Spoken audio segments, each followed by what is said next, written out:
ലോകം ഫുട്ബോൾ ആവേശത്തിലേക്ക് പ്രവേശിച്ചു കഴിഞ്ഞു.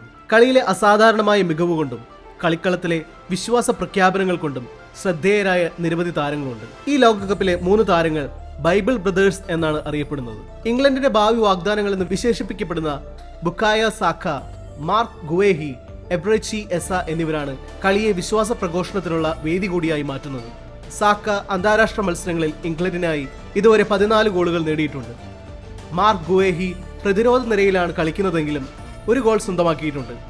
അറ്റാക്കിംഗ് മിഡ്ഫീൽഡറായ എബ്രച്ചി എസെ ഇതുവരെ 3 ഗോളുകൾ നേടിയിട്ടുണ്ട്.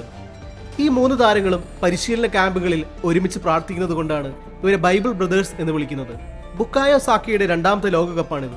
വലതുവശത്തെ ഏറ്റവും അപകടകാരിയായ ഫോർവേഡ് എന്നാണ് സ്പോർട്സ് ജേർണലിസ്റ്റുകൾ അദ്ദേഹത്തെ വിശേഷിപ്പിക്കുന്നത്. പന്തുമായി എതിർ ടീമിന്റെ ബോക്സിലേക്ക് വെട്ടിത്തിരിഞ്ഞ് കയറാനുള്ള അസാധാരണമായ മികവാണ് അതിന് കാരണം. ചില സാഹചര്യങ്ങളിൽ ലെഫ്റ്റ് വിംഗറായും വിംഗ് ബാക്കറായും കളിക്കാറുണ്ട്.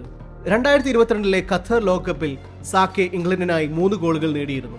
2024 യൂറോ കപ്പിൽ ഇംഗ്ലണ്ട് ടീം അംഗമായിരുന്ന എബ്രച്ചി എസയുടെ ആദ്യ ലോകകപ്പ് മത്സരമാണിത്. 2026 ലോകകപ്പ് യോഗ്യതാ മത്സരങ്ങളിലെ മികച്ച പ്രകടനത്തിലൂടെയാണ് അദ്ദേഹം ടീമിൽ സ്ഥാനമുറപ്പിച്ചത്.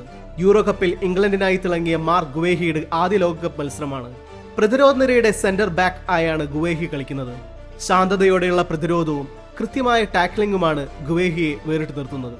യേശു നിങ്ങളെ സ്നേഹിക്കുന്നുവെന്ന് മാർക്ക് ഗുവേഹിയുടെ കൈത്തണ്ടയിൽ എഴുതിയിട്ടുണ്ട്. ബൈബിൾ വായിക്കാത്ത ഒരു ദിവസം പോലും തന്റെ ജീവിതത്തിൽ ഇല്ലെന്ന് സാക്കെ പറഞ്ഞത് മാധ്യമപ്രവർത്തകരും ചാനൽ ക്യാമറകളും തിങ്ങി നിറഞ്ഞ വേദിയിൽ വെച്ച് പരസ്യമായിട്ടായിരുന്നു. ഗോളുകൾക്ക് പിന്നാലെ ആകാശത്തേക്ക് വിരൽ ചൂണ്ടി ദൈവത്തിന് നന്ദി പറയുന്നതും സാക്കെയുടെ പതിവ് രീതിയാണ്.